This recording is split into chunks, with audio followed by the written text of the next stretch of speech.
The drama surrounding Devin Haney's next step into the welterweight division did not creep into the boxing world quietly. It rolled in like a storm, the kind of storm that people first dismiss as noise, then slowly begin to realize is real, powerful, and heading straight toward the heart of the sport. Fans, analysts, and old-school purists found themselves staring at a matchup no one saw coming just a year ago. The undefeated, heavy-handed Brian Norman Jr. putting his title on the line against the polarizing, skill-driven, two-division champion Devin Haney. It wasn't just a fight, it was a collision of energy, of temperament, of reputation, and of everything that each man had silently carried into his career. Two Americans, two rising legacies, two very different kinds of pressure, meeting in one of boxing's most unforgiving divisions. 4 months, welterweight had been simmering with speculation over who would emerge as the next great threat after the era dominated by names like Spence, Crawford, Pacquiao, and Thurman. Devin Haney, having marched up from lightweight, then junior welterweight, saw himself as the natural next king. Smooth, sharp, technical, disciplined. A chess player in the land of brawlers. But the division had other ideas. Because standing across from him now was a fighter who offered none of the rhythm, none of the predictability, and none of the psychological softness that Haney had benefited from against past opponents. Brian Norman Jr., the undefeated young champion from Atlanta, wasn't built for theatrics, politics, or games. He was built for violence, for grit, and for taking a man's confidence and twisting it into survival mode before the championship rounds even arrived. And as the hours ticked closer to fight night on that Saturday afternoon in Riyadh, the boxing world began to split into two camps. Not over loyalty, not over long histories, but over fear. Fear for what might happen when Devin Haney stepped into the ring with someone who didn't respect him, didn't admire him, and didn't see him as anything other than a name to scalp. The undercard itself was stacked with talent. David Benavidez versus Anthony Yarde offered its own fireworks. Two explosive powerhouses perfectly matched. Bam Rodriguez, one of the sport's brightest prodigies, was set to carve another name into the long list of opponents who found themselves unable to keep up with his speed, fluidity, and accuracy. But beneath all of that, buried under the obvious marquee names, this unexpected matchup between Haney and Norman bubbled with something sharper, something more dangerous, something more unpredictable. It carried the promise of a new star being born, or a familiar one collapsing under the weight of expectations he could no longer satisfy. Devin Haney walked into this fight, not swaggering, not glowing with the icy confidence he once carried, but weighed down by the shadows of his last two performances, shadows he couldn't shake no matter how many interviews he gave or how many excuses his camp raised. His performance against Ryan Garcia was, as even his supporters admitted, a disaster. No judge, no rulebook, no positive test result was going to erase the image of him getting dropped repeatedly, looking stunned, overwhelmed, and unsure of himself.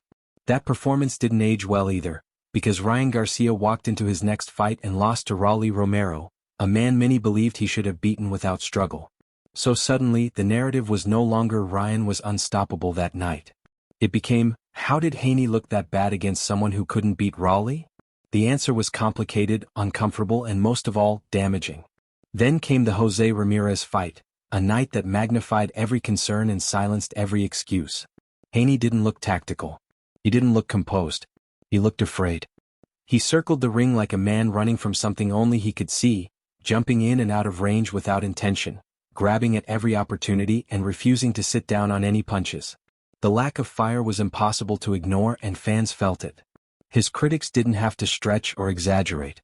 The footage spoke clearly. He had looked like a man trying to escape the fight, not win it.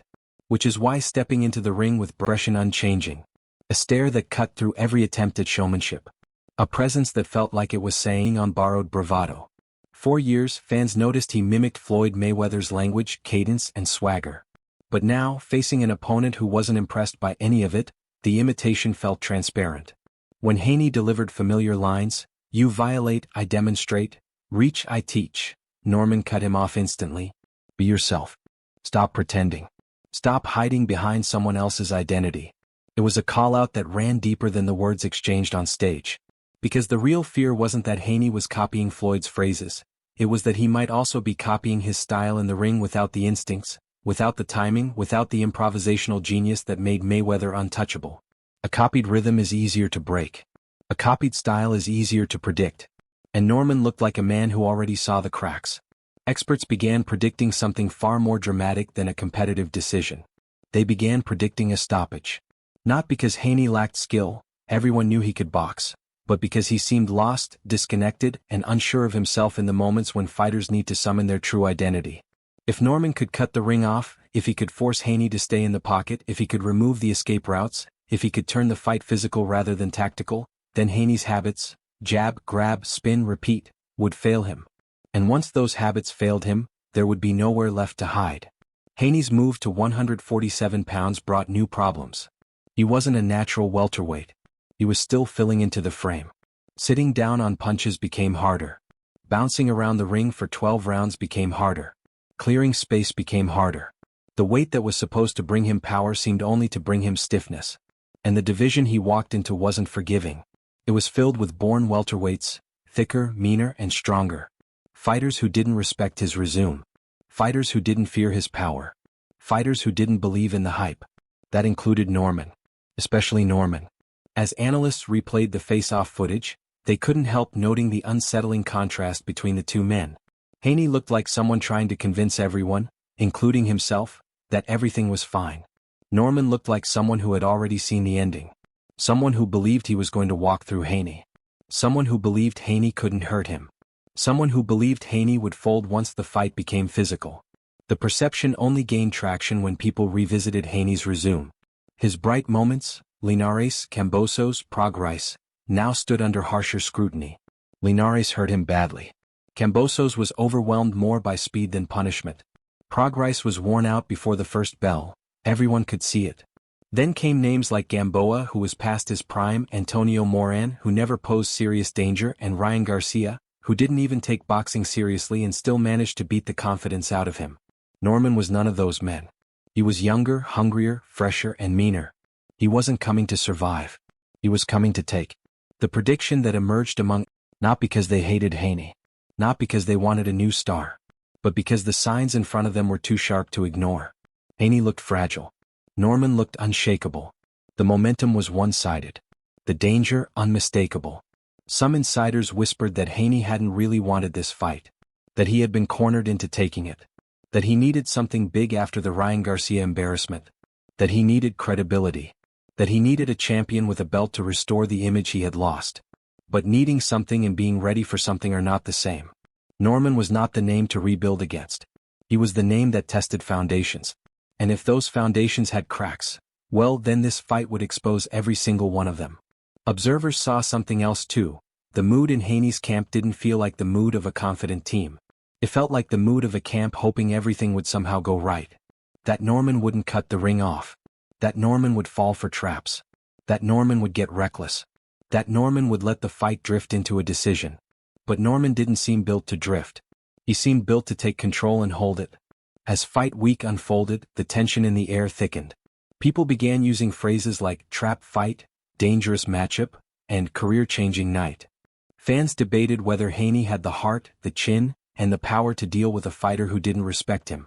Others argued that Haney's boxing IQ was enough, that his movement would frustrate Norman the way it frustrated past opponents.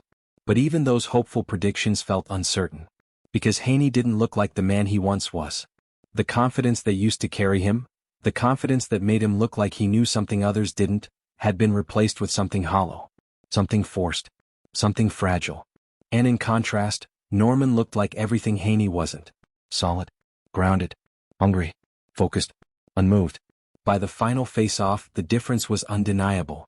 Haney danced on his toes, smiling, shadowboxing, performing for the cameras. Norman didn't blink. He didn't move. He didn't laugh. He stared. Through Haney. Past Haney. Into the fight itself.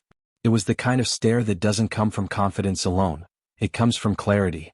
Norman believed he was going to win. He didn't hope. He didn't guess. He believed. And in boxing, belief can be a weapon. Bam Rodriguez electrifying the crowd, and the rising tension surrounding Norman versus Haney, the feeling became impossible to ignore. This was the fight that could steal the night. The fight that could flip the division. The fight that could rewrite two careers in 10 rounds or fewer. And when people were asked to make their picks, they found themselves torn between logic and loyalty. The logical pick? The fighter who looked confident, dangerous, and ready. The loyal pick? The champion who once seemed destined for greatness but had lost pieces of himself on the long climb up the divisions. Eventually, most experts leaned toward logic. Many believed Norman would stop Haney. Many believed Haney was carrying a reputation that no longer matched the fighter standing in front of them. Many believed the bubble around Haney, a bubble built on hype, careful matchmaking and technical skill without knockout power, might be moments away from popping. This fight, they said, was the one that could expose the truth. Was Devin Haney real? Or had the illusion finally reached its breaking point? One way or another, the answer was coming. And it was coming soon. But now I want to hear from you. Does Devin Haney have the skill and focus to outbox a hungry young champion like Brian Norman Jr.? Or will Norman validate the predictions and stop Haney before the final bell? Is this the moment Haney reclaims his credibility, or the moment a new star in the welterweight division fully emerges? Drop your thoughts in the comments, let the debate begin, and if you enjoy deep dive breakdowns like this one, make sure you like the video, subscribe to the channel, and turn on notifications so you never miss the next story.